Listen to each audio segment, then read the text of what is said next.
properly use X2 and successfully clone your very first card. In this you only need 5 softwares, and if anyone says or uses any extra software like ATR2 or ATR Gold, whatever the fuck that is, it's all a fucking scam. They just want to use your money. First we use Jacob. It's a simple formatting tool. Basically it formats your blank if there is any extra thing there. And we'll choose Visa Credit, delete Jacob files. When you see the prompt on the command screen, that means it's working. We're going forward, we format the Jacob chip. Again, you'll see the prompt, and below the command screen you'll see a pop-up that says that formatted successfully. After that we close Jacob and go to CardPeek. Basically what CardPeek does is it reads the EMV chip, and since we have a blank, it's gonna show us a cold ATR with nothing in it. This process usually takes about a minute or two, or even less, because there's literally nothing in the card. Then we'll jump to the main software. That's the X2. This is the original version that's made by Jabber, and I cannot stress this enough. Please do your research about this and just don't buy it blindly from anyone. Now we'll go to EMV and we'll pull out our fake dump. As you can see, my dump has track 1 and track 2 with the pin. Usually most of the tracks come with just track 2 and the pin, or sometimes not even the pin, but that's alright. You make do with whatever you have, but mostly you need the track 2. As I'm writing, you can use bincheck.io. Usually the first 6 numbers of your track 2 shows what kind of bin it is. Now we'll take our track 2 from the dump and paste it in the X2 where it's supposed to go. Track 2 usually has, not usually, but it must have 37 characters. If it doesn't have 37, you can add zeros to fill it up. Now my dump has track 1, which contains the cardholder's name. As you can see what I'm doing, just paste it exactly as that. And since I checked my bin and it's a debit card, we say Visa debit, it has to be in all caps. And a reminder, if you don't have track 1, you can just click on erase holder name and press space to let go, and then go forward to the application label. Well, I mostly don't like using track 1, my personal preference, because it doesn't make sense to me to have it if I can just work with track 2. But I mean, it's your personal choice at the end of the day. Before you do that, you go to credit, click on Visa, because it's gonna self-apply track 1. So basically you cleared that out, and just for this video I'm gonna paste the track 1 there. And don't forget to use the writer that you're using. OmniKey so far, personal preference, it's the best for me. Now we'll move forward to the AID. Now every card is an AID.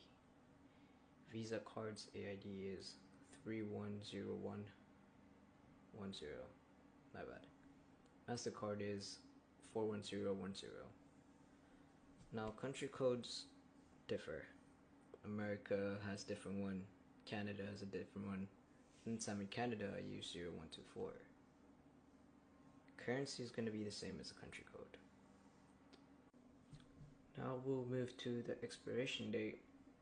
When you get your dump, the first 4 numbers of track 2 after the equal sign is going to be your expiration date. So basically that's 2023 of February. Now the day is going to be how many days in February. That's 28, as I've written there. Effective date is going to be approximately 4 years before expiration date. So 2018 February, 28 days. We don't touch any of this for now. We'll go to IST generate.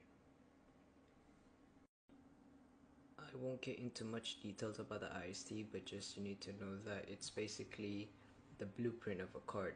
Your card will not work unless you don't have an IST. Here I used a card that I bought to generate the IST for that bin. Keep in mind the IST has to match the bin, otherwise it won't work. In your case, if you have a vendor that's giving you fresh dumps, he'll probably give you an IST, so you probably don't need to do all the steps that I'm doing right now. But if you get a bin number, if you get a bin of your dump that you have an IST for, a card for, just do what I'm trying to do here. Just make your own IST. And honestly, I prefer to make my own IST because it saves you a lot of effort. And I won't lie to you, there's so many people selling IST packs, and keep in mind, once you use the IST for that bin, it's gonna get burnt. I'd say maximum usage twice, it's gonna get burnt. Then you have to make a new IST for that same bin. So yeah, if anyone sells you a pack of ISTs, most probably it's gonna be burnt. It may not work. I don't know. Personally, I don't use it. So in case you get the IST with a dump, you basically go to IST load, wherever it's saved, open it, and just put it there. Now we'll do the exact same steps that we did in ENV. We'll paste track 2, cardholder's name as it is, just paste it there. And if you didn't put a cardholder's name in the ENV, just don't put anything. It's pointless. Application label is the same. Track 1 is going to be the same like I did. Just paste it. And the country code, the same thing, 0124 for me. Currency is going to be the same as the country code, 0124. Now the ARCQ token is what we're going to generate now using BP Tools, the crypto calculator. Basically, every card is going to have a different ARCQ token after you, let's say, cash out or just use it, right? So basically you go to ENV 4.2, and then you will see the PAN number in the second section. The PAN number is basically the first digits of your card, what's visible at the front of your debit or credit card. So you paste your PAN number there and then click on the green lock once, go to the CSK, press the green lock again, then go to ARCQ, press the green lock again. The AC generated, that's what you get. That's your ARCQ token. And you just paste it there. I know many people have tutorials saying that you need all the 3, but honestly, I personally just like using it one time. Now, I want you to go and double check everything. It should be, the IC load should match the ENV. If it matches, you can go to ENV and just press credit and wait for it to happen. After that's done, you can go to the IST load and burn your card. But keep in mind, everything has to match. If it doesn't match, it won't work. The best thing you're gonna get is, let's say you go to an ATM, it's gonna read as a chip error. That's what you're gonna get. Believe me, I've learned all of this through experience, countless trial and errors. Now you go ahead and check your burnt card. If it's successfully burned like mine, you'll get this prompt. Once you see that, that's a good sign that the card burned very well. Now since this is a clone, it's gonna take some time. My time was about, I'd say, 5 to 6 minutes for this to happen. So honestly, just need to wait and see. But I'll say this once: please do your own research before spending money and trusting people blindly. There's so many forums out there. You can literally go on the dark web and search whatever you want to, or you can just use a clear net to search whatever the fuck you want.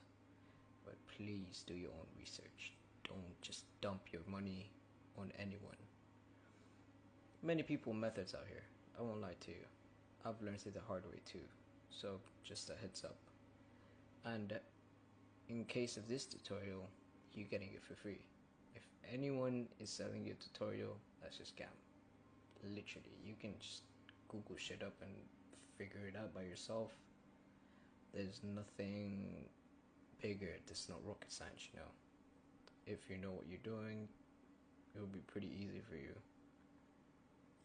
At the end of the day, you want to save your money and put it in good use, if you get what I'm trying to say. If you have any questions regarding this or anything else, feel free to message me in my Telegram. The link will be in the description below. One more thing before I sign off. It takes money to make money. So I'll just say this. If you want a reliable vendor with good dumps, they will not come cheap. And I can guarantee you that they will not come cheap.